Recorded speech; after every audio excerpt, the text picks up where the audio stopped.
नमस्कार, स्वागत है आपका न्याय पथ में। हम लोग ऑर्डर 7 प्लेंट पढ़ रहे थे। आइए इसे कंटिन्यू करते हैं।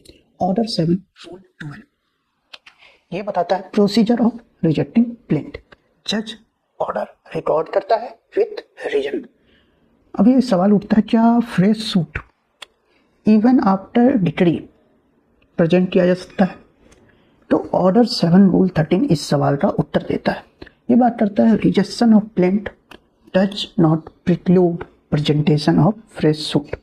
तो even after decree order 7 rule 13 की मदद से हम प्रेजेंटेशन ऑफ फ्रेश प्लेंट कर सकते हैं। रूल 14 ये बात करता है production of document on which plaintiff sues और रिलाई। जिन डॉक्यूमेंट की मदद पे प्लेंटिफ का सूट टिका हुआ है उसकी प्रोडक्शन की बात रूल 14 करता है।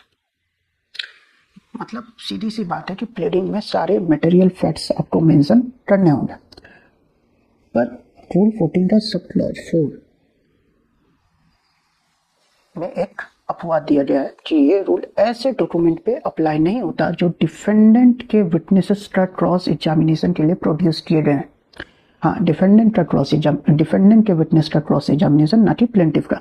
ये प्रिंटिंग मिस्टेक है जो सलीम एडवोकेट बार एसोसिएशन वाले केस में कोर्ट ने कहा था कि ये प्रिंटिंग मिस्टेक है, यहाँ प्लेंटिफ विटनेसेस नहीं होगा, डिफेंडेंट विटनेसेस होगा, या फिर मेमोरी रिफ्रेश करने के लिए हैंडओवर किए गए।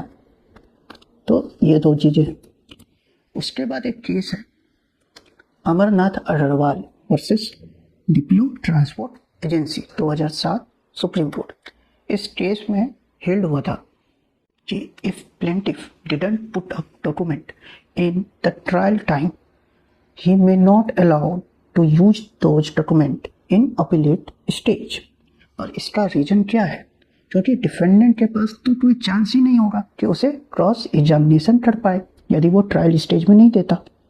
तो ये अगेंस्ट द नेचुरल जस्टिस वाली बात हो जाएगी। इसलिए आपने यदि ट्रायल में नहीं दिया तो आप अपीलेट स्टेज पे डॉक्यूमेंट प्रोड्यूस नहीं कर सकते। तो आज के लिए इतना ही, फिर मिलते हैं। Thank you.